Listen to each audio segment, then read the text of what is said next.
Ahora volvemos a la clase. Como les decía, hay un comité internacional, que es el Comité de Organizaciones Patrocinadoras de la Comisión Treadway, conocido como COSO, ya lo vamos a ver porque viene de su sigla en inglés. Es una iniciativa conjunta para combatir el fraude empresarial. Nació en Estados Unidos por 5 organizaciones provenientes del sector contable, o sea, de auditoría, estudios de auditoría, de contabilidad, y estaban dedicadas a orientar la dirección ejecutiva y a entidades gubernamentales en aspectos relevantes del gobierno en cuanto a la ética empresarial, control interno, gestión de riesgos empresariales, fraude, informes financieros. Y COSO ha establecido un modelo de control interno común contra el cual las empresas y las organizaciones pueden evaluar sus sistemas de control. El control interno es un proceso, es un medio para conseguir los objetivos y no un fin en sí mismo. El control interno lo llevan a cabo personas. No se trata solamente de manuales, políticas, formularios, sino que hay personas en todos los niveles de la organización. Se puede esperar que el control interno proporcione solo seguridad razonable y no seguridad absoluta, porque nosotros somos campeones del mundo, obviamente, para buscarle la vuelta a cualquier anormalidad que podamos hacer ante un manual, ante un procedimiento, ante una norma de control. El control interno tiene como objetivo lograr otros objetivos en una o más categorías separadas, pero superpuestas. Y ya lo vamos a ir viendo cómo se integra el control interno a todas las áreas de la empresa. Entonces, todo este sistema de control interno, COSO, tiene un marco que define el control interno como un proceso que está llevado a cabo por una junta directiva, la administración y todo el personal de una entidad. Está diseñado para brindar una seguridad razonable con respecto al logro de los objetivos en las siguientes categorías: efectividad y eficiencia de las operaciones, fiabilidad de los informes financieros, cumplimiento de las leyes y regulaciones aplicables. Y van a ver este dibujo cuando busquen material de lo que significa COSO, que es una herramienta para controlar cualquier organización. Van a encontrarse siempre con una estructura parecida a este cubo, que consta de 5 componentes que están interrelacionados, por eso esa forma de cubo tipo cubo mágico, y que están derivados de la forma en que la administración va a gestionar un negocio.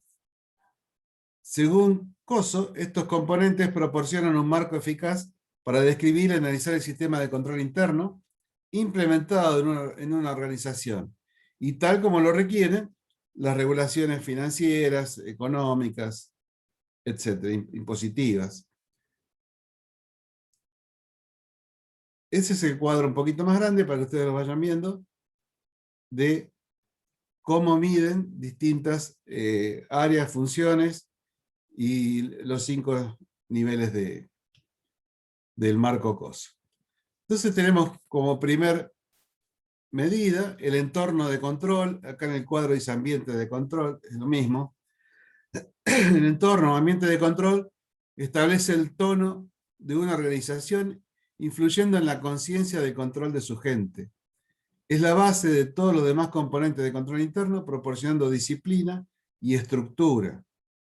Los factores en el entorno de control incluyen la integridad, los valores éticos, el estilo operativo de la administración, los sistemas de delegación de autoridad, los procesos de gestión y el desarrollo incluso de las personas en la organización. Desarrollo de las personas es cómo una persona puede llegar desde cadete a ser gerente general o pasar por distintos estamentos A eso se refiere a tratar sobre el desarrollo de las personas. Cuando hablamos de evaluación de riesgos, cada entidad enfrenta obviamente una serie de riesgos que pueden ser externas e internas y que tiene que estar preparado de evaluar esas amenazas de riesgo.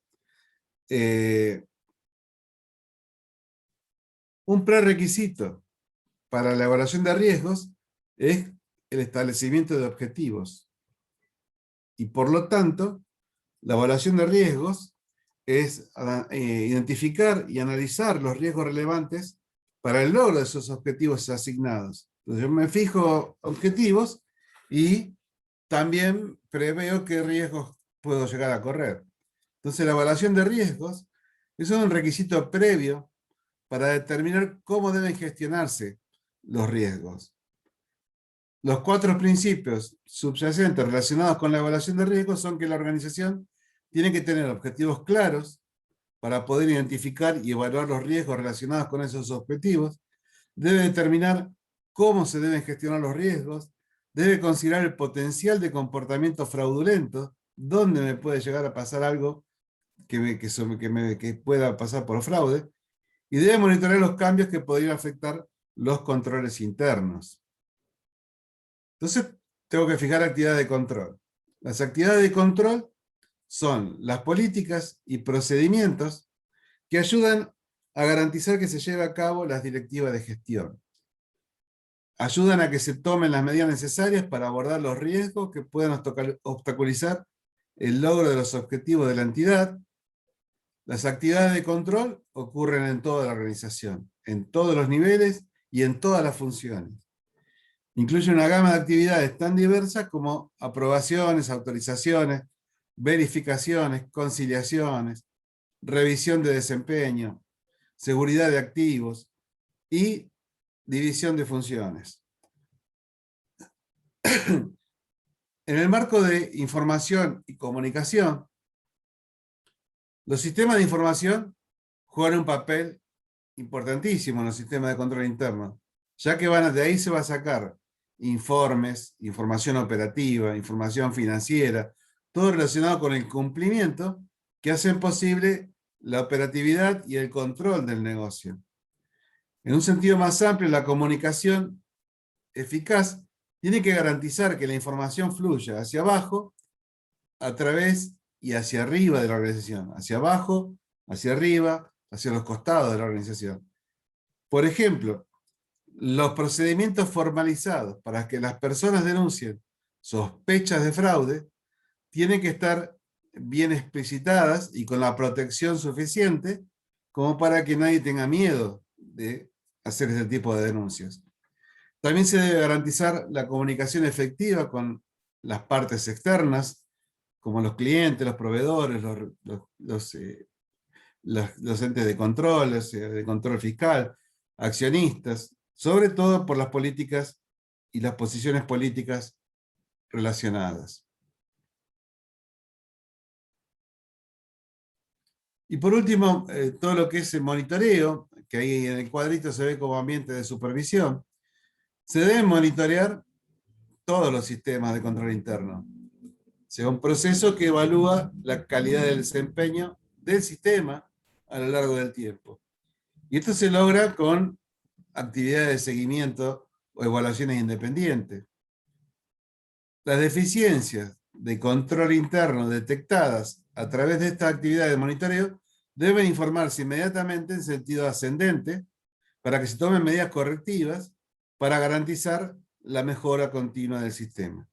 Yo me imagino que ustedes ya están pensando en situaciones de control que pueden tener los sistemas con respecto a todo tipo de actitud fraudulenta. Y cuando se habla de fraude puede ser robo, puede ser venta de información, algún compromiso de usar mala calidad, de usar otra materia prima, de no tener buena terminación. Entonces, todo eso los sistemas, ya vamos a ver cómo se integran y tiene que empezar a ver esto. Entonces, dentro del marco COSO, tenemos 5 principales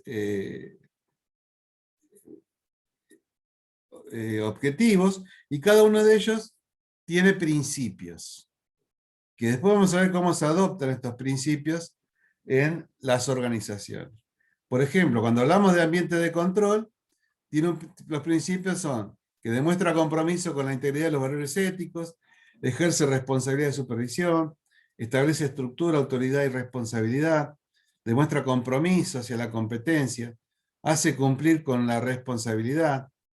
Cuando hablamos de evaluación de riesgos, especifica objetivos relevantes, identifica y analiza los riesgos, evalúa el riesgo de fraude, identifica y analiza cambios importantes. Hay un material, voy rápido porque hay un material de Argentina que está todo, que yo se lo voy a mandar como complemento de la clase, que está muy bien desarrollado todo esto. Cuando hablamos de actividad de control, selección y desarrollo de actividad de control, este es un resumen para que ir ya fijando conceptos. Principio 11, selecciona y desarrolla controles generales sobre la tecnología, se implementa a través de políticas y procedimientos, usa información relevante. Con respecto a información y comunicación, si se comunica internamente y externamente. Las actividades de monitoreo, conduce evaluaciones continuas y o independientes, evalúa y comunica deficiencias.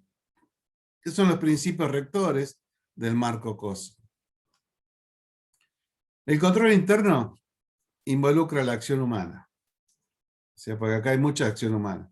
Lo que introduce la posibilidad de errores en el procesamiento o juicio. Muchas veces un control interno un auditor interno puede emitir opiniones o un juicio. Y bueno, es una falla humana esa de a veces de emitir opiniones sin controles exhaustivos. El control interno puede ser anulado por alguna connivencia entre los empleados, por eso es importante la separación de funciones, o por la coacción por parte de un jefe. Bueno, la revista esta de Financiera informó que las empresas están luchando por aplicar el modelo proporcionado por COSO, pero uno de los mayores problemas es limitar las auditorías internas a uno de los 3 objetivos clave del marco. En el modelo COSO, estos objetivos se aplican a 5 componentes claves, que son entornos de control, evaluación de riesgos, actividad de control, información y comunicación y seguimiento, que son los 5, digamos, escalones que tiene el cuadro que vimos, el cubo que vimos recién. Y dada la cantidad de combinaciones posibles, no es sorprendente que una auditoría pueda salirse de control. Entonces, COSO admite en su informe que aunque la gestión de riesgos empresariales proporciona beneficios importantes, tiene limitaciones. La gestión del riesgo empresarial depende del juicio humano y por lo tanto es susceptible de toma de decisiones con errores o con esas concepciones. Las fallas humanas, como errores simples o errores, pueden dar lugar a respuestas de riesgo inadecuadas. Además, los controles pueden evitarse mediante la colusión de 2 o más personas, lo que decíamos recién, y entonces cuando miramos para arriba se encuentran con alguna limitación para tener certeza de la decisión que están tomando. Hay 4 categorías de objetivos comerciales.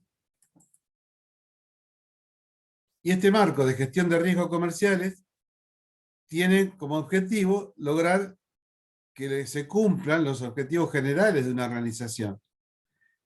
Pero el marco COSO también tiene ahora 4 categorías, donde habla de objetivos estratégicos, que esto más o menos ya lo fuimos viendo nosotros en su momento, que son objetivos de alto nivel, alineados y apoyando su misión.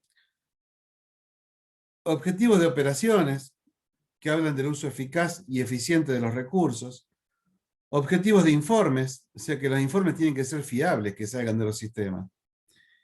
Y objetivos de cumplimiento, que se estén cumpliendo con las leyes y todo lo que regule la actividad de esa organización. Entonces empiezan a aparecer 8 componentes de la gestión de riesgos empresariales y que abarcan obviamente los 5 componentes anteriores del marco de control interno para satisfacer la demanda de gestión de riesgos. Entonces habla de, dentro de los componentes del marco COSA, habla de un entorno interno.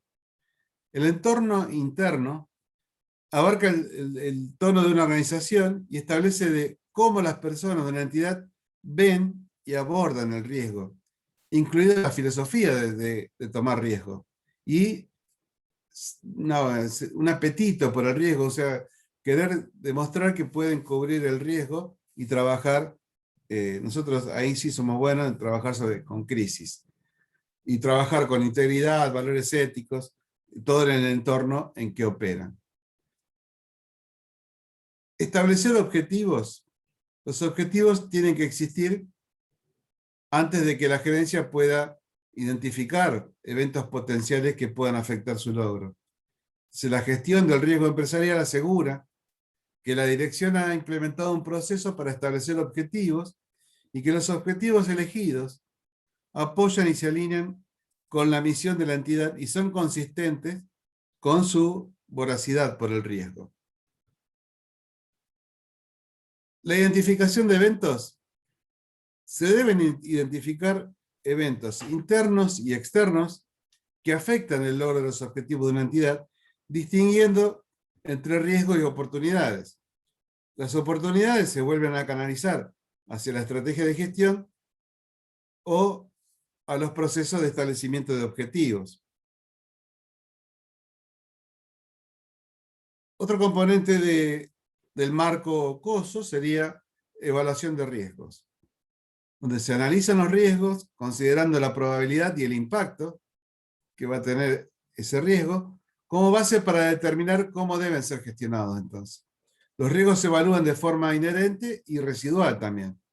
O sea, ¿qué va a pasar después de ese riesgo? Si ocurre ese riesgo. Entonces hay que publicar comentarios, grabar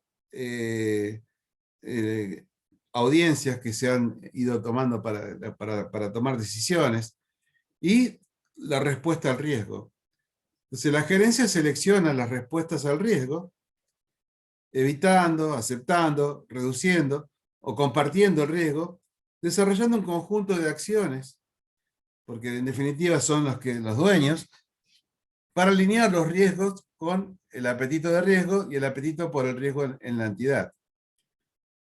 Las actividades de control se establecen e implementan políticas y procedimientos para ayudar a garantizar que las respuestas a los riesgos se lleven a cabo de manera eficaz. Otro componente, información y comunicación. La información relevante se identifica, captura y comunica de una manera y un marco de tiempo que permite a las personas cumplir con sus responsabilidades. La comunicación efectiva también ocurre en un sentido más amplio, fluyendo hacia abajo, a través y hacia arriba de la entidad. Y el monitoreo, se monitorea toda la gestión de riesgos comerciales y se realizan las modificaciones necesarias. El seguimiento se logra mediante actividades de gestión en curso, evaluaciones independientes o ambas. Y acá llegamos a lo que yo les decía, que Argentina tiene normas de control interno en el sector público, que están muy, muy buenos este material, porque además de indicar cómo debe gestionar, hay un manual donde, a ver si lo tengo a mano, ya lo busco.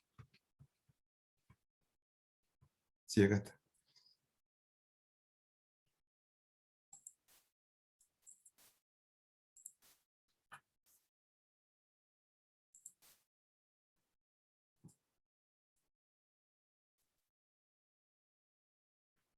Bueno, este es un manual de Argentina. SIGEN significa Sindicatura General de la Nación, depende de la Presidencia de la Nación. Este material es del 2014, pero todavía está vigente hoy. Y bueno, yo con ustedes no tengo nada de ambiente, que hablemos de ambiente, pero hay pocas políticas que se han sostenido a través de los cambios de gobierno. Esta es una, y casi todas las de ambiente se han mantenido. Eso realmente es bueno. Es muy, muy malo estar cambiando de políticas permanentemente, tanto económicas como de cualquier otro índole. Entonces, es un manual que hay una introducción, hay una definición de lo que es el control interno, quién hace qué, o sea, roles y responsabilidades, y después están los componentes que vimos recién. Los 5 componentes básicos: ambiente de control, evaluación de riesgos, actividades de control, información y comunicación, y cada uno tiene distintos principios que hacen un total de 17 principios, pero las 5 áreas de control interno son las que vimos recién. Como introducción, acá está, yo no les traduje antes porque acá está, que significa COSO. COSO viene de su nombre en inglés, comité de organizaciones que sponsorean los fraudes, o sea, una comisión de fraudes. O sea que esto está ya internacionalmente instalado y Argentina lo adopta. Las normas generales de control internos aprobadas por la CIGEN en el 98 se basaron en la primera versión del marco COSO. O sea que esto viene ya desde la época de Carlos Menem, y después se siguieron adoptando las mismas, y esta versión es de la última del 2014 que está vigente en Argentina. Pero ya desde el 98, Argentina había adoptado como normas de control interno todo el marco COSO.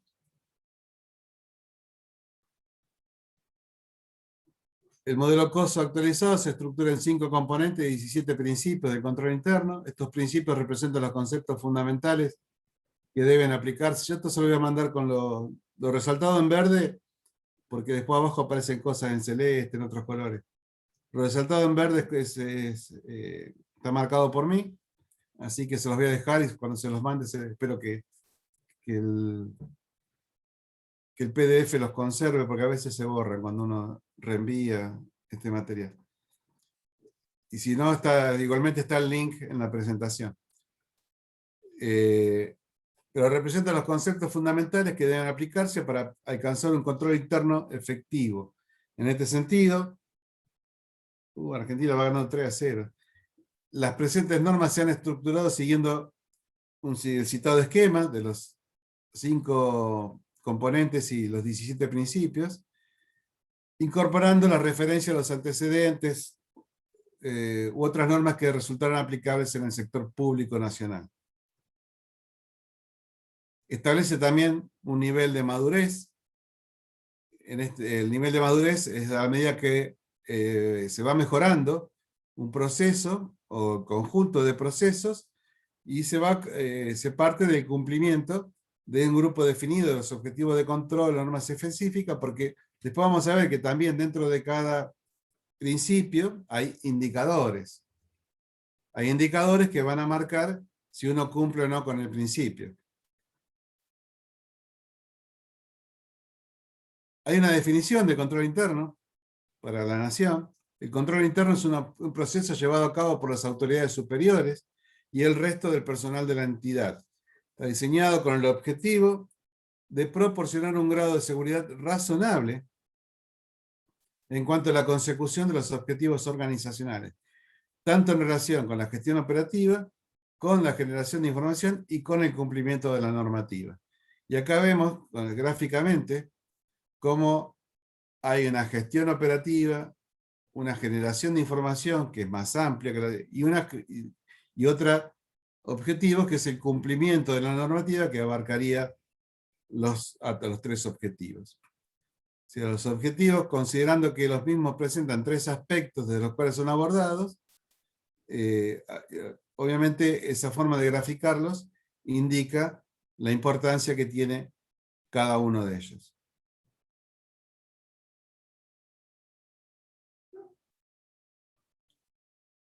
Y habla de los roles y responsabilidades que tienen ¿quién?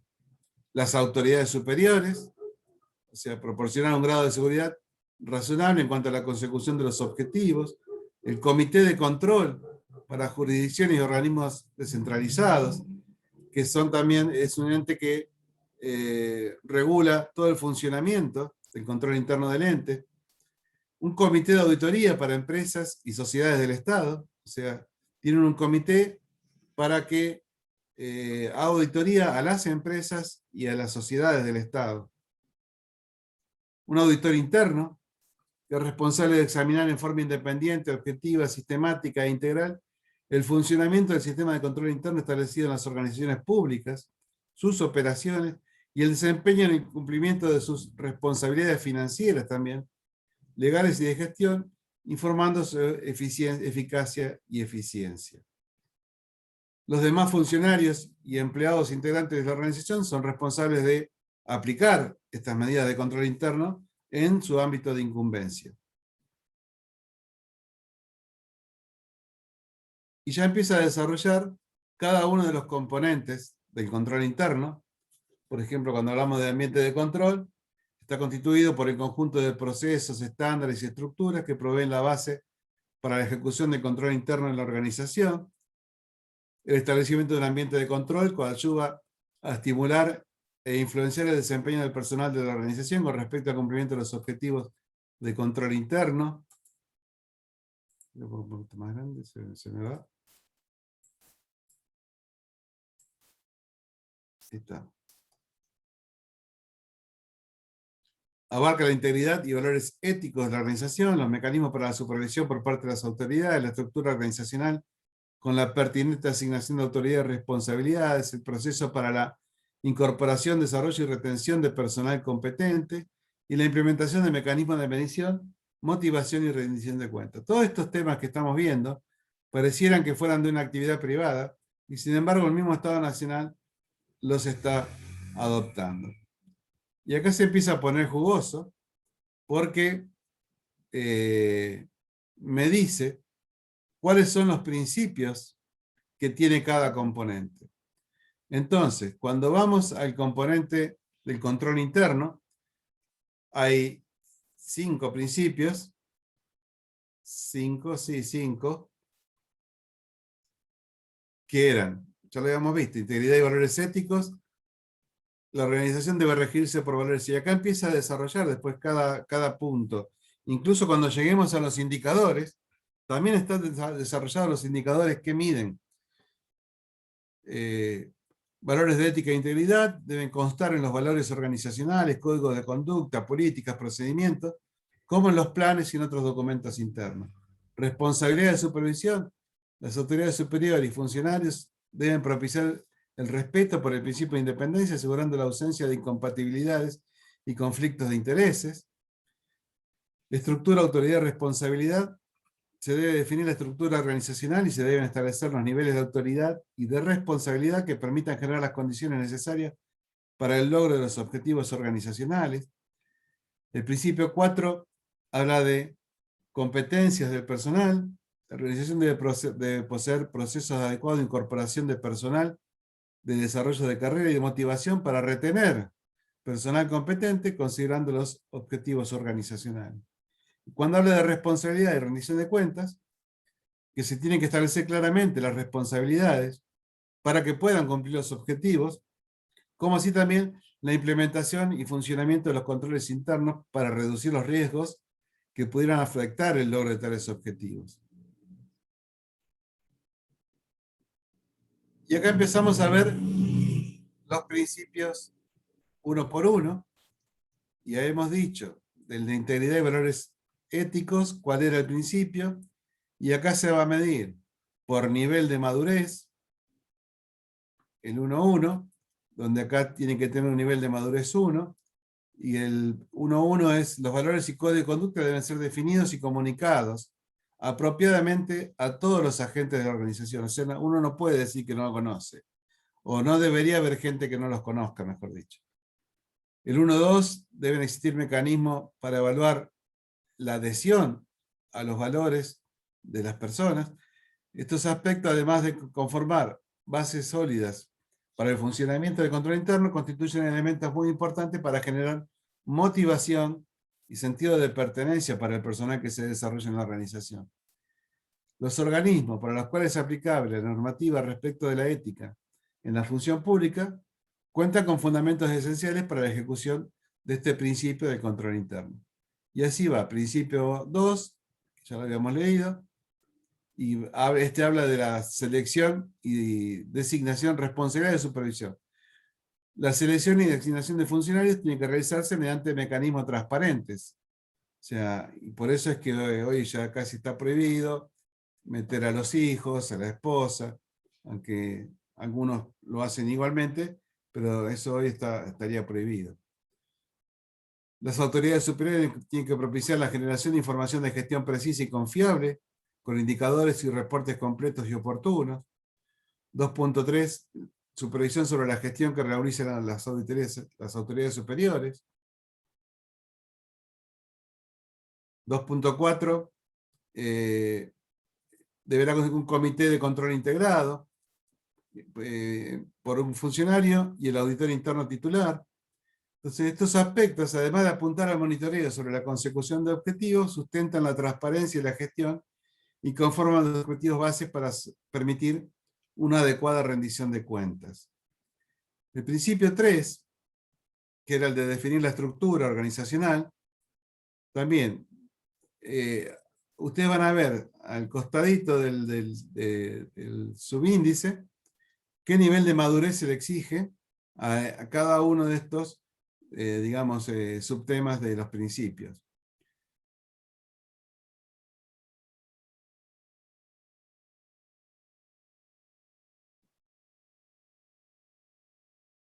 Competencias del personal. Acá se habla de las competencias son los conocimientos, los saberes que tiene un empleado con respecto, algo muy importante, con qué otras normas se relacionan a nivel nacional, todo lo que estamos nombrando en estos principios, convenios, incluso convenios colectivos sectoriales. Y así va desarrollando para cada principio unos cuantos objetivos o formas de medir el cumplimiento de ese objetivo y cómo fijar una guía. El de responsabilidad y rendición de cuentas,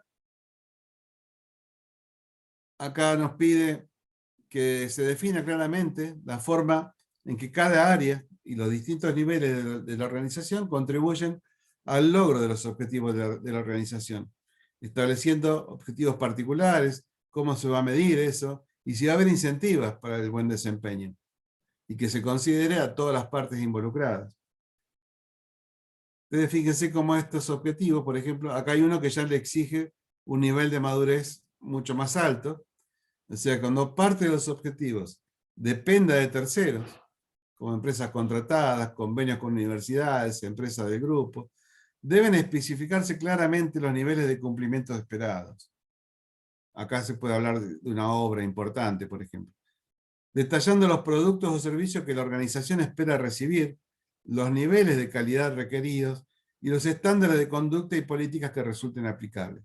Entonces, ese nivel de madurez está poniendo un nivel de exigencia también al momento de llegar a estos acuerdos.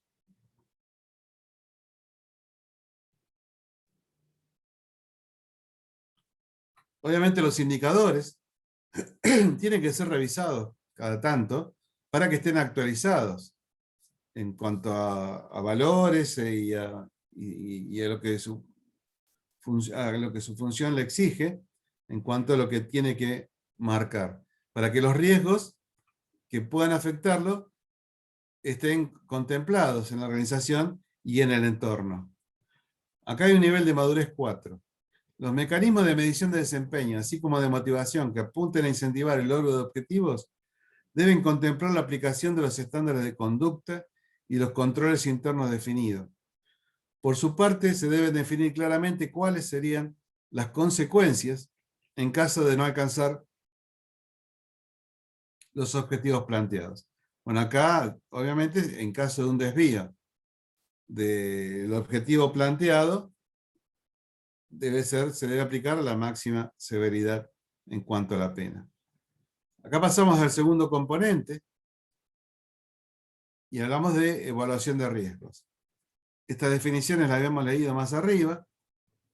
Acá están los principios, son 4, que indica cada uno. Especificación de objetivos, deben ser claros. Identificación de análisis de riesgo, tiene que identificar, analizar y administrar los riesgos. Evaluación de riesgo de fraude, tiene que considerar todos los riesgos que puedan llegar a ocurrir. Esto no quiere decir que sea perfecto, pero tiene que ser bien atendible. La organización tiene que identificar y evaluar los cambios que pudieran afectar el sistema de control interno.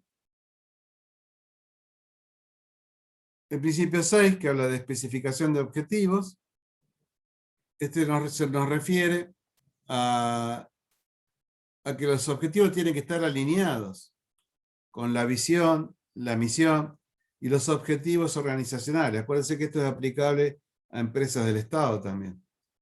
Los objetivos tienen que definirse y documentarse en los planes correspondientes, especificando la forma en que cada área y los distintos niveles de la organización contribuye al logro de los objetivos. Y ahí dice que debe abarcar esta definición de objetivos. Objetivos de propósitos operativos, de reporte, de cumplimiento normativo. O sea, la definición de la estrategia y especificación de los objetivos organizacionales no constituye parte del proceso de control interno. No obstante, el control interno se desarrolla a partir de la definición de dichos objetivos. Analizando los riesgos, acuérdense que esto lo vimos varias veces ya, me dan un objetivo y yo me fijo en base a ese objetivo qué riesgos por dónde puede haber riesgos, y trabajo redefiniendo la estrategia para reducir los riesgos que me exige ese objetivo del que estamos hablando. Acá vuelve a aparecer el cuadro para tenerlo siempre presente, que están los componentes, las actividades, los principios. El cubo, del marco COSO, se utiliza habitualmente para representar la relación entre los 5 componentes del control interno y los objetivos, que están en este caso los ponen sobre el panel superior, y en la parte lateral estarían representadas la estructura de cualquier organización del Estado. Pero esto es aplicable a cualquier organización también privada. O sea, está muy bueno este material, es del Estado encima. Está muy, muy bueno. El principio 7, que la organización debe identificar, analizar y administrar los riesgos que puedan afectar el logro de los objetivos en todos los niveles organizacionales. Y acá está bueno porque define qué es riesgo, por ejemplo. ¿Qué es riesgo? Que lo nombramos tantas veces. Riesgo es todo evento contingente que, de materializarse, puede impedir o comprometer el logro de los objetivos. Es la expresión de la probabilidad y del impacto de un evento con el potencial de ejercer influencia en el logro de los objetivos de una organización. Por eso, cuanto más yo considere riesgos y me prepare para afrontar esos riesgos, más alineado voy a estar con los objetivos. ¿Qué es riesgo inherente y riesgo residual? Riesgo inherente es aquel que puede afectar el logro de los objetivos organizacionales en ausencia de cualquier medida que pueda aplicarse desde la gestión para alterar la probabilidad o el impacto de tales riesgos. O sea que no tuve la precaución, no tengo herramientas para controlar ese tipo de riesgo. En cambio, el riesgo residual es aquel que permanece después de aplicación de medidas de respuesta a los riesgos. O sea, yo preví los riesgos, hice todo lo que tenía que hacer y así todo hubo una parte residual que me puede llegar a afectar. Y eso sería el riesgo residual. Evaluación de los riesgos de fraude. O sea, yo puedo... acá se lo pueden llevar a cualquier actividad privada también. Porque la organización tiene que considerar, entre todos los riesgos que evalúe, la posibilidad de que haya fraude. Y ustedes imagínense, si tienen un kiosco y tienen un cajero o tienen a un chico que lo atiende en un momento que ustedes no están, y el chico vende mercadería y no registra la venta, no factura, no hace el ticket y se guarda la plata, eh, además del riesgo de que están corriendo, de que le está robando, tienen el riesgo de que haya un inspector en la puerta, le pide el ticket al cliente, el cliente no va a tener el ticket y eso es venta en negro y la multa o clausura es inminente. Y ustedes no estaban, entonces a eso se refiere de que siempre hay que prever alguna situación de fraude y prepararse para eso. Van a escuchar muchas veces hablar del riesgo empresario, y el riesgo empresario es ese. Bueno, yo sé que me puede estar pasando tal cosa, pero prefiero asumir ese riesgo y no poner un tipo a controlar a cada persona. Pues si yo tengo que poner un controlador para cada persona, y se me duplica la dotación y sería totalmente antieconómico. O sea, la gente tiene que estar capacitada para hacer lo que le corresponde en un marco de ética y de responsabilidad.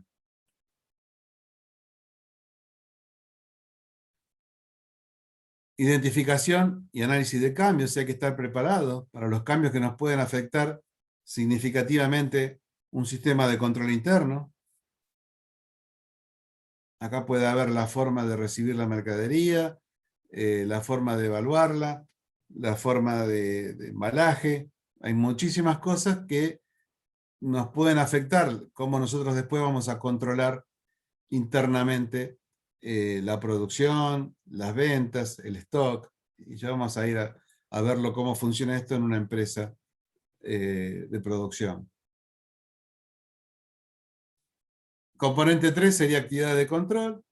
Vuelve a darle definición, que es prácticamente lo que ya hemos leído, que son llevados a cabo por todas las áreas de la organización a través de los procesos y la tecnología que les da soporte. O sea, la tecnología que le da soporte, obviamente estamos hablando de los sistemas que le dan soporte, que estas actividades de control pueden ser preventivas o detectivas, abarcando diversas modalidades, tanto manuales como automatizadas.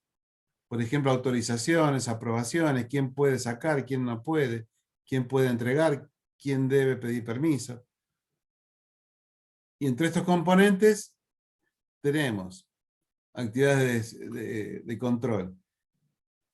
El principio 10, que hay que definir e implementar actividades de control. El principio 11, que habla de implementar controles sobre la tecnología. Y el principio 12, que habla de políticas y procedimientos.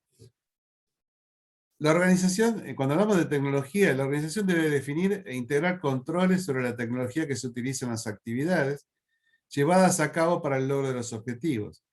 ¿Eso qué me quiere decir? Que realmente lleve un control de stocks perfecto, de que se despacha cierto material y ese material restante es descargado del sistema, se factura, se carga en el remito, y que el stock residual tiene contemplada esa entrega de mercadería reciente.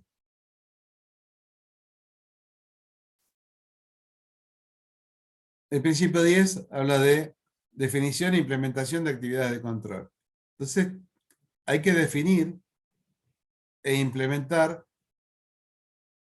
cuáles van a ser los controles que vamos a tomar para reducir, que contribuyen a reducir hasta niveles aceptables, si es cero mejor, los riesgos que puedan afectar el logro de los objetivos. Bueno, hay varios procedimientos. Los procedimientos de control sobre la ejecución de operaciones tienen que considerar mínimamente, este estaba bueno, yo no me había olvidado marcarlo, adecuados niveles de autorización y aprobación, verificación o comparaciones entre diferentes elementos, contra estándares, contra procedimientos establecidos, controles de seguridad física, o sea, todo el control patrimonial, si va a haber cajas de seguridad, cuál va a ser el espacio para el equipamiento tecnológico, cómo se van a controlar los datos maestros, qué conciliaciones voy a hacer. Cuando hablo de conciliaciones, hablo de tener vamos a ver en algún momento, yo voy a tener una cantidad de entregas, supongamos, con un cliente. Y ese cliente me paga a crédito. Entonces, si yo le entrego periódicamente a ese cliente me va a ir cancelando también a crédito periódicamente. En algún momento, yo quiero saber cuánto me debe hoy, entonces yo le digo, según mis registros, usted me está debiendo tanto. Y la otra persona me va a contestar, no, te falta registrar un pago, que te hice una transferencia y no la tenés registrada, tal día, tal fecha. Y eso es conciliar. Llegar a un acuerdo con el otro interesado, y esto se aplica a un proveedor, se aplica a un cliente, se aplica al banco. El banco, yo hice un depósito y no lo tengo acreditado. Es muy raro que el banco se equivoque, pero puede llegar a ocurrir que yo me equivoqué cuando hice el depósito y le deposité a otra persona. Entonces, no es culpa del banco, pero yo tengo que ver cómo recupero ese dinero. O alguien me quiso pagar y pagó en otra cuenta. Bueno, eso son conciliaciones. A eso se llama conciliación. Es llegar desde mi saldo contable de sistemas o del registro que esté llevando hacia el saldo que tiene la otra contraparte.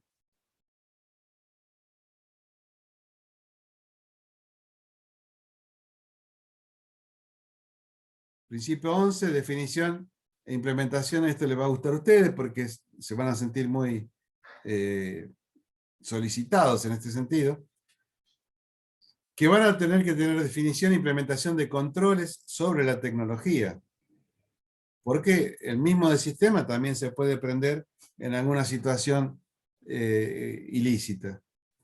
Entonces también es bueno que los sistemas sean controlados para que sean confiables. Entonces las autoridades van a definir el nivel de soporte tecnológico que se brindará a la gestión de las actividades, asegurando que el sistema esté alineada con la estrategia de la organización. Se deben definir e implementar controles sobre la tecnología considerando el grado que tiene sobre la ejecución de las actividades esta área y qué riesgos pueden afectarla. Y acá viene algo muy, muy importante en cuanto a la seguridad de la información que se va a gestionar a través de sistemas, que son la confidencialidad. O sea, hay que garantizar que la información sea accesible solo a aquellas personas autorizadas a tener acceso a la misma. Hoy vamos a ver una introducción cuando hablemos de producción y de control de inventarios que se va a complementar con lo que viene en la clase que viene, que es un sistema de control de inventarios ABC y Pareto. Yo les anticipo esto. Y ahí van a entender, o sea, a lo mejor algunos ya lo saben, porque a veces la información no está disponible al mismo nivel y para todo el mundo. Entonces, va a haber personas que van a tener acceso a un control de stocks físico, pero quizás no al stock valorizado.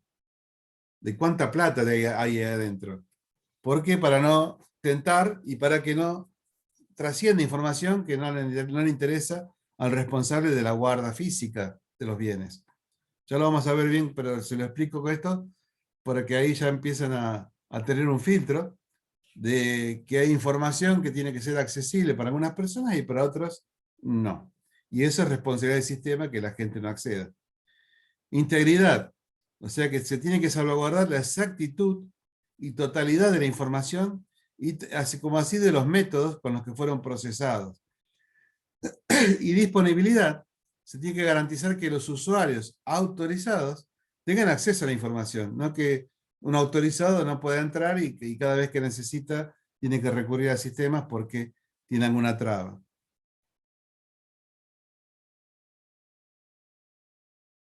Esto también es importante, sobre todo en sistemas hoy tenemos equipamiento muy caro.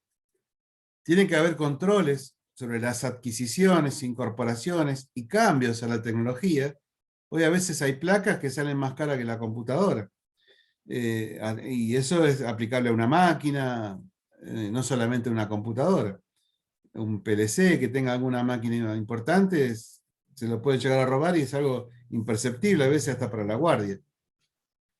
Entonces, tiene que haber controles de qué es lo que se compró, dónde está guardado, qué cambios se hicieron.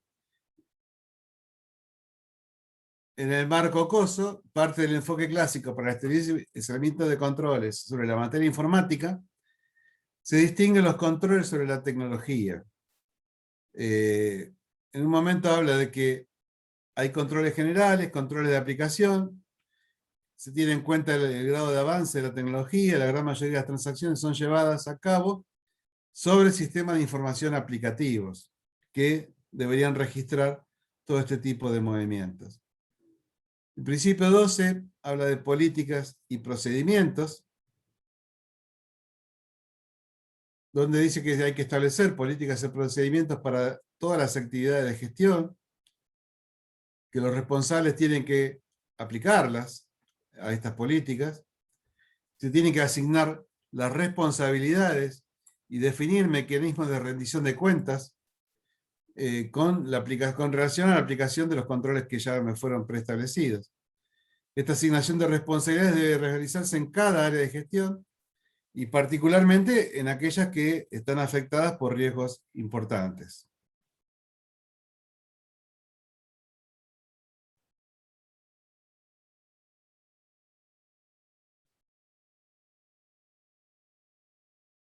Más definiciones. Política. ¿Qué es una política? Son orientaciones o directrices que rigen la actuación de una persona o entidad en un asunto o campo determinado. Y esta es la acepción del diccionario de la Real Academia Española.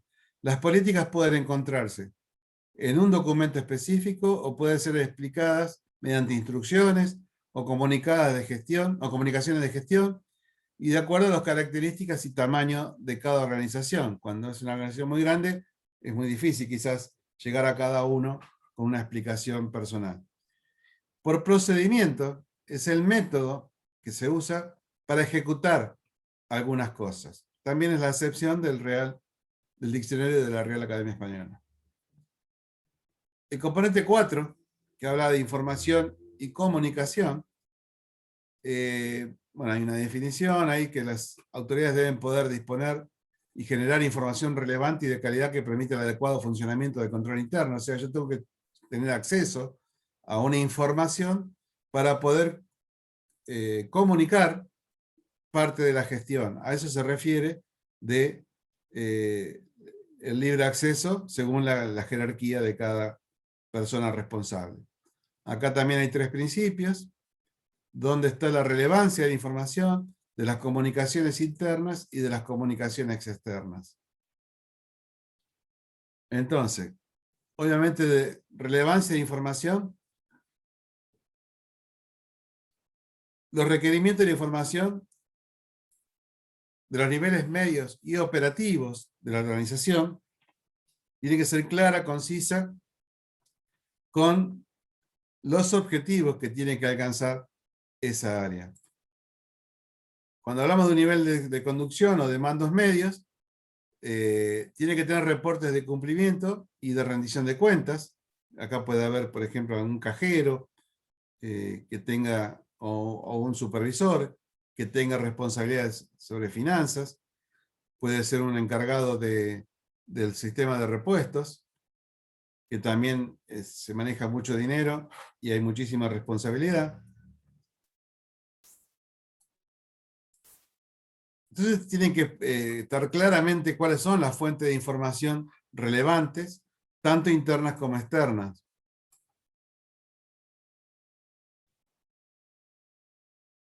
Se deben implementar mecanismos para atender la calidad de la información desde la obtención de datos.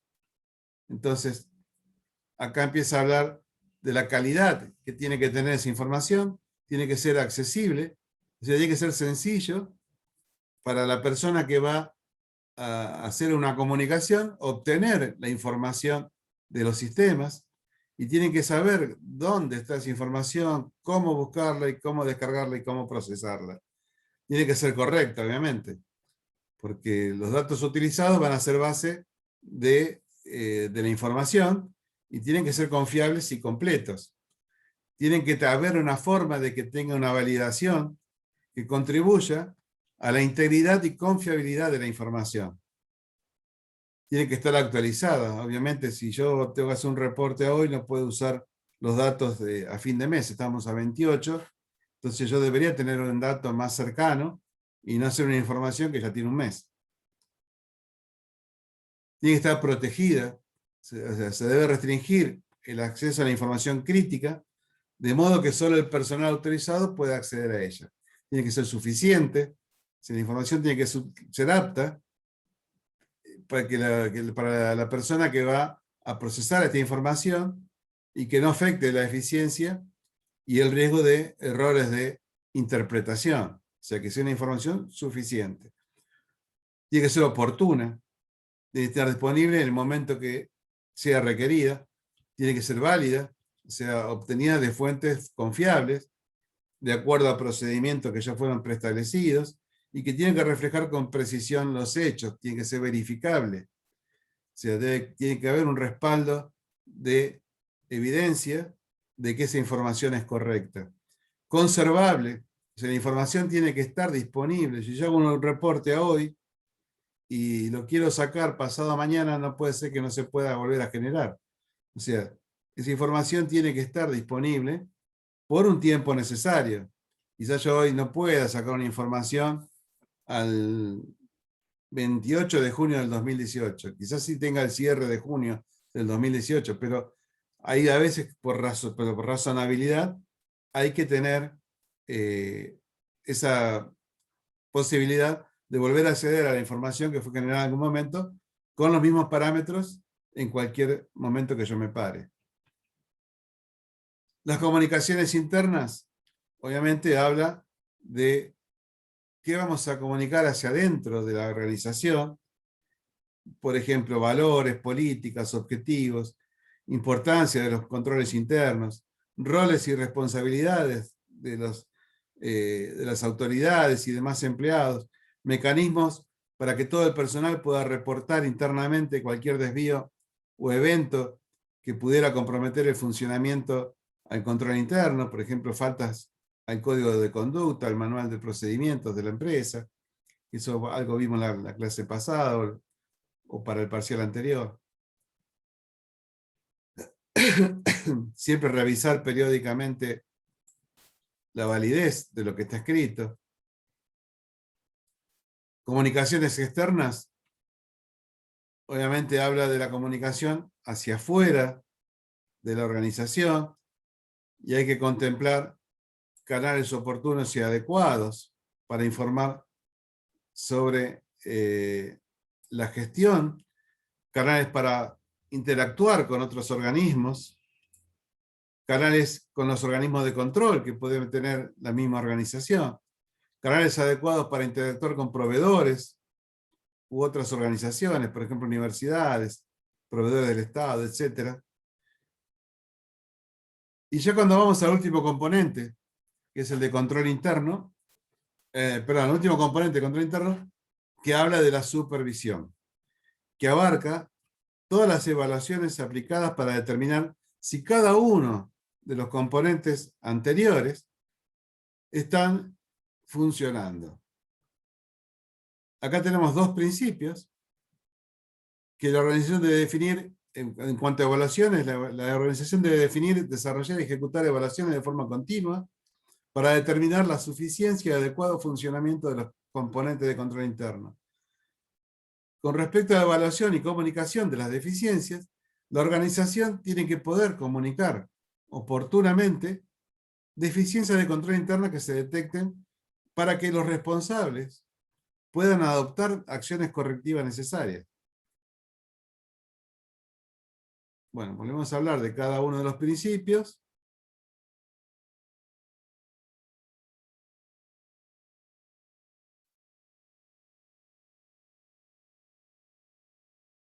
Y hay un resumen sobre el final, donde está de vuelta cada componente, cada principio y el significado de cada principio. Y además empieza a ver cómo en este resumen cuál es el nivel de madurez que tiene que tener cada uno de estos principios. Entonces empieza componente 1, principio 1, 1, 1, y acá vemos que ya se empieza a mostrar que algunos tienen que tener un nivel de madurez superior a los básicos. Este es un gran material.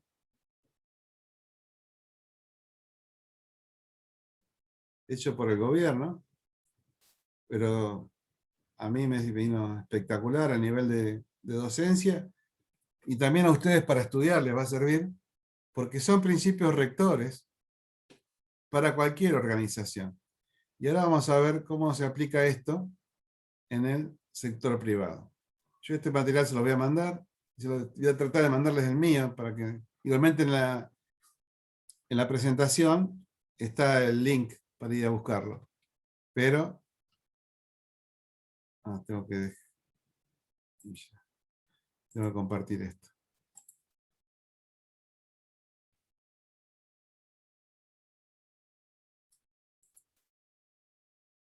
Se me fue.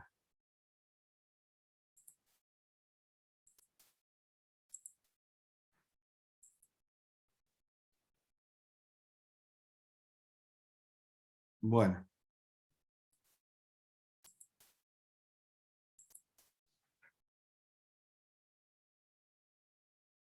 Uno de los puntos que pide el programa es que aclaremos qué significa eficiencia y eficacia en un control interno. Eficiencia es velar porque en igualdad de condiciones de calidad y oportunidad, la organización obtenga la máxima productividad de los recursos, o sea, es optimizar la productividad de los recursos que le han sido asignados y confiados para el logro de sus propósitos. Su cumplimiento garantiza la combinación y uso de los recursos en procura de la generación de valor y la utilidad de los bienes y servicios entregados a la comunidad.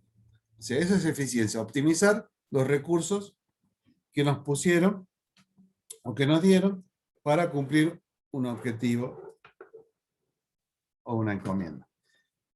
Por eficacia significa que es conseguir ese grado de consecución e impacto de los resultados de una organización en relación con las metas y los objetivos previstos. Se mide en todas las actividades y las tareas, y en especial al concluir un proceso. Permite determinar si los resultados obtenidos tienen relación con los objetivos y con la satisfacción de las necesidades de la misma. O sea que, de la organización está hablando, ¿no? Ahí está la diferencia entre eficiencia y eficacia. Eficacia es cumplir a veces a cualquier precio, y eficiencia es optimizar los recursos. Entonces, ¿por qué es importante el control interno en las empresas? Desarrollar un control interno adecuado a cada tipo de organización nos va a permitir optimizar la utilización de recursos con calidad para alcanzar una adecuada gestión financiera y administrativa, logrando mejores niveles de productividad. O sea que todo funcione como un buen engranaje. El control interno de las empresas es una tarea ineludible para aquellos que quieren lograr competitividad en sus negocios, ya que una empresa que implementa controles internos disminuye la ocurrencia de errores y fraude en la información financiera. Los entes reguladores lo van a catalogar como una empresa que cumple las leyes y regulaciones, y a su vez generarán un impacto positivo en su negocio, pudiendo inclusive atraer accionistas que apuesten al crecimiento del negocio. O sea, si alguien los ve serios y responsables, hasta puede llegar a pensar en invertir en su proyecto. Entonces empezamos a ver en una empresa que hay distintas actividades.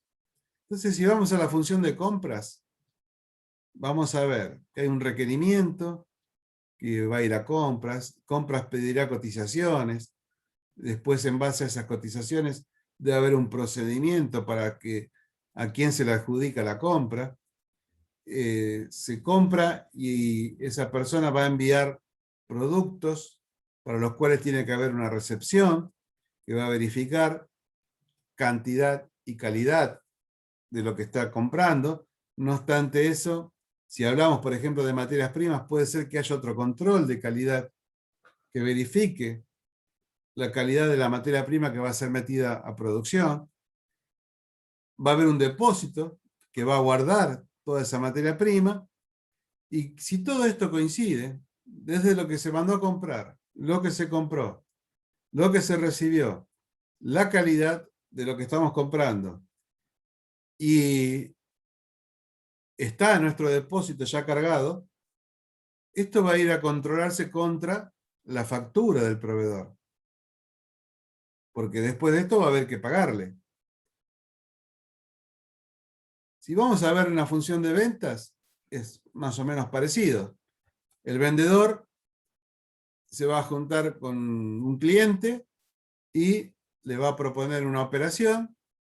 Esa operación, el cliente la acepta, la modifica, o cuando la adopta, cuando ya la acepta, mete el pedido en la empresa, y hay un control formal de que está todo bien, que es como un contrato, de que nos va a comprar tanto producto a tal precio y se lo tenemos que entregar tal día.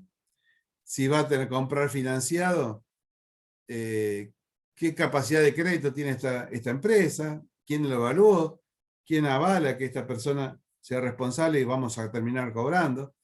Entonces, se pone el pedido en firme a la fábrica y tiene que haber un control de stock, de que tenemos el producto o no lo tenemos, o si hay que empezar a fabricarlo.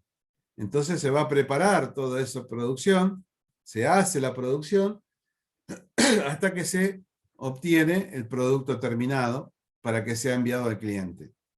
Entonces, una vez que esto ya está todo, ha pasado todas estas etapas, ese producto terminado va a ir al depósito a espera de que nos confirmen que le podemos enviar al cliente. Entonces, cuando ya se le envía al cliente, esto va a ir con un remito. Y ese remito obviamente va a tener que responder, como en el caso de la compra, al formulario de venta que tenemos, que se inició con nuestro vendedor y la puesta en firme a la fábrica para producirlo a ese producto. Entonces, el remito con el que se le entrega al cliente va a tener que ser igual al pedido de compra que teníamos de parte del cliente. Para nosotros es una nota de venta, y eso se va a facturar. Entonces acá vuelve a tener los controles de que lo que se facturó es lo que el cliente nos encargó y lo que se le envió con el remito. Son tres cosas que deben coincidir.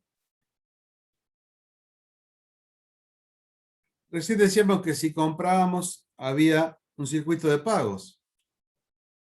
Entonces, ya está todo verificado, que la orden de compra coincide con el remito y con la factura del proveedor, y se decide pagar. Entonces, lo que hay que hacer es una orden de pago para cancelar esa compra que está pendiente de pago.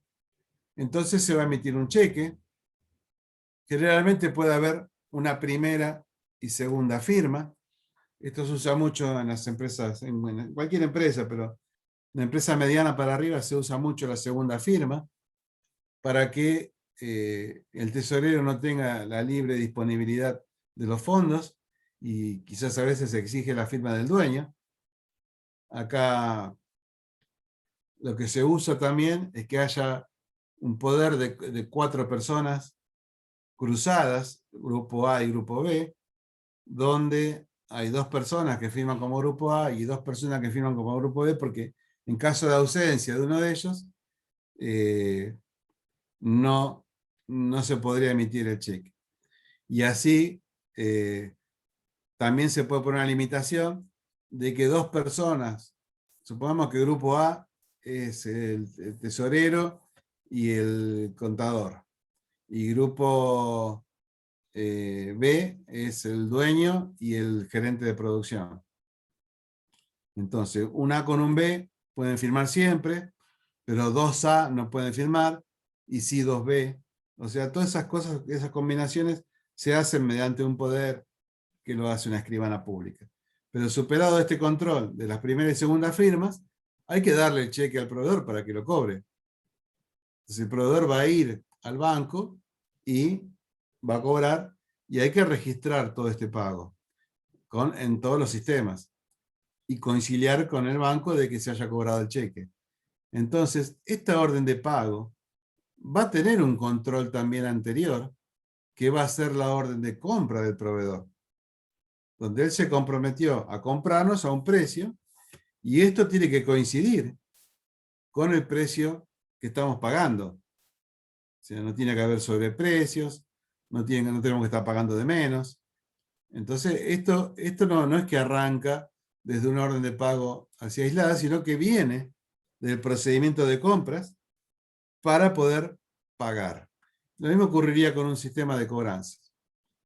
Entonces, el control de la producción compara una situación real con lo que se previó y tiene que marcar los desvíos para corregir la acción o rever alguna decisión y planes. El control de la producción es un proceso dinámico y continuo. Constituye el canal de retroalimentación del proceso de decisión o proceso decisorio. Las entradas al sistema de control son las decisiones, los planes, sus metas, la información sobre la actuación real, la situación real, pero lo que le interesa a la gerencia son los desvíos significativos respecto de lo previsto. O sea, es lo que se llama control por excepción, que en definitiva es la esencia de esto del control de gestión. ¿Por qué pasó tal cosa?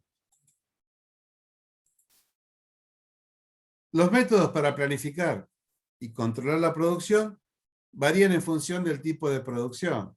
Esto ya lo vimos, que puede ser continua, por montaje, intermitente, por proyecto.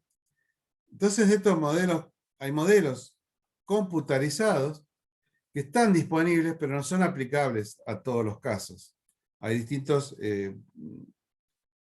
no sé si llamarlo volumen, o tamaño, digamos, de sistemas aplicable a una pyme y otro sistema para una empresa grande. Pero puede haber herramientas, entonces, que combinadas nos permitan planificar y controlar la producción en todos sus diferentes tipos. Entonces tenemos,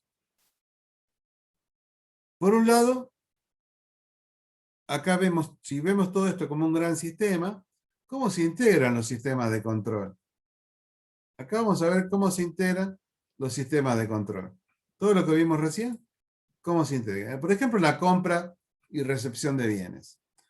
Yo estoy en el punto 1, que compré materia prima, y obviamente todo el sistema que regula proveedores va a estar la cotización, la orden de compra, el pedido en firme, el remito, que tiene que venir a la fábrica, sobre todo si nos ubicamos en nuestra realidad de la provincia, de la ciudad, donde las administraciones están generalmente en Buenos Aires, y tenemos la planta acá en La Rioja. Entonces, nosotros hicimos una compra que se hizo en Buenos Aires, y acá llega el camión con un remito. Entonces, compras tiene que mandar a la fábrica la orden de compra para que controlen qué es lo que se mandó a comprar. Entonces viene el camionero con su remito y tiene como documentos para controlar lo que realmente se mandó a comprar y lo que estamos descargando. Entonces, la gente del depósito, y acá aparece ya otra área, está controlando que lo que está descargando es lo que realmente se compró. Entonces quizás venga gente de control de calidad, y acá viene otro sistema, a controlar que realmente coincida esa calidad con lo que se compró en la orden de compra y en lo que dice el remito. Cuando hay un conforme de planta, de que eso ese remito responde totalmente a la orden de compra, entra a jugar pago a proveedores. Se le manda el remito conformado a compras y se le dice, mirá, vos compraste esto y está todo bien. Entonces el proveedor le va a mandar la factura a compras para que compras se lo pase a finanzas, donde está todo controlado, que la orden de compra coincide con el remito y coincide con la factura, y finanzas va a empezar el circuito de pagos que habíamos visto recién, de la emisión del cheque, las firmas y todo lo demás. Algo parecido ocurre con la venta, pero hay que verlo desde el otro lado. O sea, nosotros recibimos un pedido del cliente, lo producimos y lo generamos, lo enviamos al depósito, y cuando el depósito dice, en coordinación con ventas, que se le puede enviar ese material, tiene que coordinar obviamente un transporte, tiene que coordinar el remito que va a salir de la fábrica con el camión cargado, y va a informar al departamento de ventas que ese producto fue despachado hacia el cliente. Entonces, ventas o alguien de administración va a esperar que el remito de, muchas veces esto se puede hacer simultáneamente, que es la factura, pero en otras empresas se puede llegar a esperar. ¿Pero qué van a esperar? ¿Qué van a controlar? Que el pedido de venta del cliente, el pedido de venta que teníamos nosotros del cliente, más el remito, más la factura que hacemos nosotros, coincidan de vuelta en cantidad y calidad. Obviamente el cliente va a hacer los mismos controles que nosotros hacemos cuando recibimos mercadería. Pasará por un control de calidad. Pero cuando ese remito está conformado, ahí podemos hacer exigible nosotros la factura. Mira, pagámela porque yo tengo un remito de que recibiste las cosas bien en cantidad y calidad. Pagame.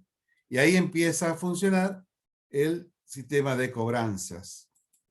¿Mm? Ahí entra en juego cobranzas. O sea, cobranzas va a trabajar para conseguir el pago, el cobro, mejor dicho, de esa venta, y la va a tener que ingresar al banco. El cliente nos mandará un cheque, nos depositará, nos hará una transferencia.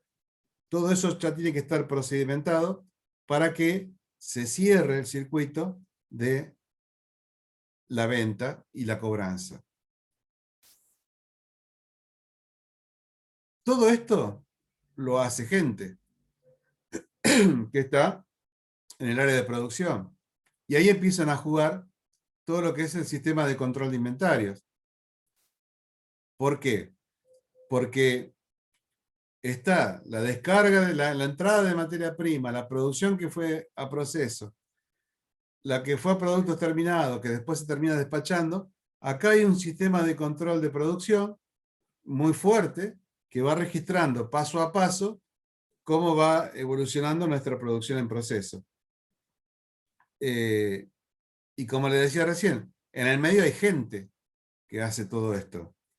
Y a esa gente hay que pagarle. Entonces, de todos estos controles que hay, de que la gente estuvo en la máquina, de que las horas hombres que insumió la producción, el vendedor, el de que cargó el camión, a toda esa gente hay que pagarle.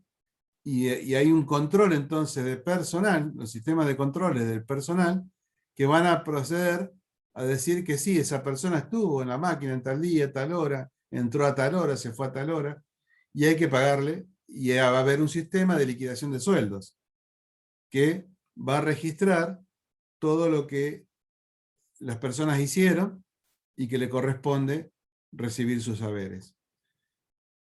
Todo esto va a estar también visto por otro sistema, que es el sistema de control de fondos, el sistema de finanzas, donde va a recibir pagos a proveedores, perdón, donde va a tener que hacer pagos a proveedores, va a recibir cobranzas, va a tener que pagar sueldos, pero también va a tener que pagar servicios. O sea que el sistema de control de fondos tiene que estar también muy aceitadito. Bueno, fuimos rápido, pero pudimos cumplir con toda la unidad.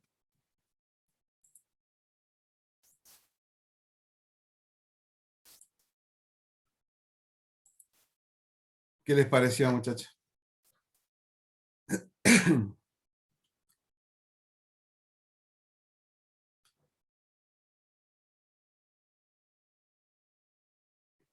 ¿Alguna pregunta? ¿Está claro? No, profe. Está claro. ¿Está todo claro? Bueno, por lo menos yo no comparo mucho con lo que hago en la fábrica. ¿En qué área estás en la fábrica? Ahora, en todo lado. Mantenimiento en teoría, pero se hace de todo. Ujú. Por ahí también hacemos la recepción de los envíos y cosas así, porque no hay gente todavía, así que bajamos, Bueno, descargamos camiones, todo. Controlamos ajá, los remitos, de compras, todo eso. Por ahí. qué bueno. Eh, bueno, lo que estábamos viendo recién, lo que yo les decía, que en el medio, que acá hay mucha gente que hace esto, obviamente hay mantenimiento para que las máquinas estén en condiciones, que se haya producido. A veces cuando uno habla de la fábrica, se imagina únicamente un sector de producción, y sin embargo hay un sector de apoyo muy fuerte. Vos estabas en Tetra, ¿no, Carlos? Perdón, profe, tengo que activar el micrófono. Problema. No, en Alpha Club se llama Cierto, nueva de, ¿para quién una trabajan? nueva de Not. ¿Cómo? Cierto, de no. Bueno, eh, Y se está obviamente, instalando recién. sí, sí, sí, ya sé, ¿dónde era Arisco? Claro, claro. Yo trabajaba en Arisco y quedé, como trabajaba en mantenimiento, me volvieron a contratar. Vos sabés que yo en un momento alquilé Arisco, mirá, hace más de 25 años. No era Arisco, obviamente, todavía. Ni me acuerdo cuál era la fábrica que estaba antes ahí. Y refinería de maíz, No, antes, mucho antes. Estaba no sé. vacía, cuando yo fui estaba vacía. Pero es gigante el galpón ese. Eh, Sí, y ahora me parece que está más grande ya de lo que puede haberlo visto usted. Fue una época que esas cosas que nos mandamos nosotros a Argentina, que por ahí cancelamos las importaciones, yo fui a alquilarlo para depósito.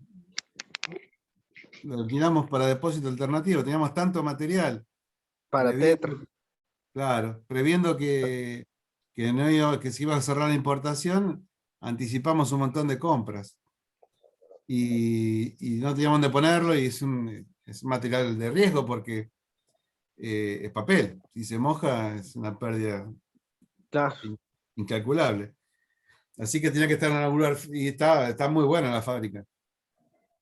Yo Sí, ahora. la vi abandonada, y si yo soy muy objetivo para algunas cosas, era impresionante. Después fui a Arisco en funcionamiento varias veces, realmente impresionante. Sí, son 3 galpones grandes. Sí, sí. Ahora, no sé cuando usted le Nosotros vea la habíamos alquilado foto. el primero que está a la calle, el que Ya está son 3. bueno, sí, sí, me Y acuerdo. se está haciendo refacción en los 3 así, para las máquinas que llegan ahora. Así que está full construcción, mantenimiento, todo. Estamos ahí. Quise acordar una cosa, que para trasladar ese material, a veces teníamos que llevar un autoelevador, y yo no quería que anduviera el autoelevador por la ruta. Y los changos se me escapaban a veces. Me he renegado tanto con ese galpón. Eh, Hiciste acordar de eso, ¿no? Pero bueno, lo que les quería mostrar con este cuadrito es que obviamente mantenimiento está en todos lados. Porque puede Sí, haber siempre. mantenimiento de sistemas, Siempre mantenimiento de mantenimiento carro, está en todas las. No, pero puede haber más de mantenimiento de máquinas, te digo. Puede haber mantenimiento de sistemas, de que los sistemas Sí, sí. funcionen en cada sector. Acá vimos cómo hay un montón de sistemas interrelacionados en una organización y traté de llevarlo siempre a una actividad de producción. Esto en una actividad de servicios es básicamente lo mismo. Si hablamos de un banco, ustedes pueden imaginar todos los circuitos perfectamente, tanto de depósitos como de pago de cheque o de gestión que pueda llegar a tener un banco con respecto a los subsistemas. Bueno, chicos, si no hay más preguntas, nos vemos el jueves. Bueno, Bueno, profe, profe, el jueves. Nos vemos el jueves. hasta el jueves nos vemos. Chao, chicos, hasta luego. Chao, chao.